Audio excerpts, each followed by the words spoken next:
everyone. In this video, we would like to talk about the country where Mount Ararat is located, where the best cognac and the wine are produced, about the country that's called Armenia. But we are interested in the field of the journalism since we are representatives. So let's start with the fact that Armenia is presented to the world as a modern and democratic state, making efforts to break the stereotype and qualification of the third world state, while in parallel presenting its advantages and features, a rich historical and cultural heritage, bearing high Christian values. And the Armenian media are respectively and democratic in nature. Television is the most popular type of the media. There are 40 private channels and 2 public television networks in general access, as well as Russian language channels. And since 2015, Armenian television has completely switched from analog to digital broadcasting. And Armenia's transition is provided for by the country's obligations to the European Union. They also have foreign channels like Mir, Первый Канал, and Россия К, which are Russian, and IITU, IITU, which are Iranian. Also, as without America, the CNN channel is also broadcast. And there are also numerous radio channels, and their activities are limited to entertainment programs, with the exception of the retransmission of Radio Liberty on public radio. And despite the existence of numerous private radio stations, there is no coverage of diverse points of view in public opinion in this sector. So my colleague will tell you about the political influence on mass media communications.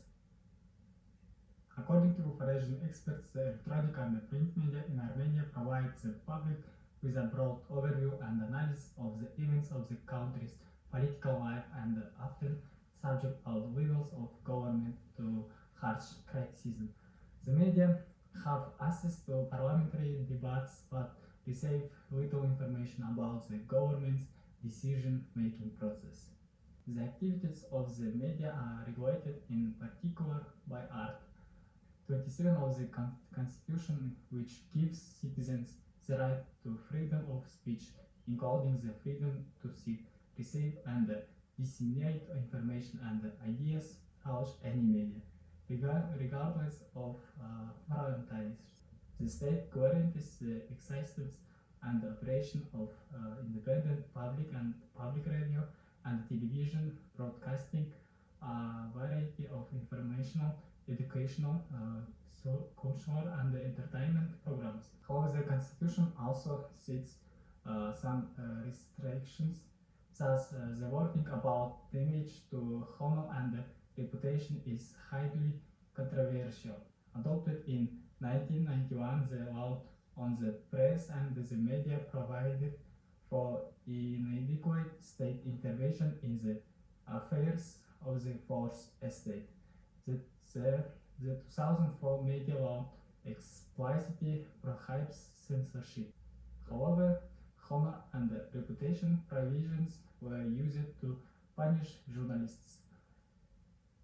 The following factors raised the greatest fears in the field of media freedom among international observers: restrictions on the rights of journalists, their repression, attack on journalists, pressure on opposition media, after the deprivation of broadcasting frequencies and licenses under various pretexts. Let's talk about the late 20th and early 21st century. One of the main achievements of civilization is the creation of internet media. Undergoing transformation in the online sphere, the Armenian print media has significantly expanded both its capabilities and communication with the audience, and has identified new trends in self-expression in the important areas. In the political sphere, the party-ideological orientation of print newspaper and websites has weakened. The interactive connection, press and audience has revived. The audience has become multi-layered. In the economic sphere, the spontaneous development of market relations continues to hinder the independent economic activity of the media. In the cultural sphere, print and online periodical have become a free space for cultural dialogue. The development of this dialogue is facilitated by new trends in the globalization of the nation.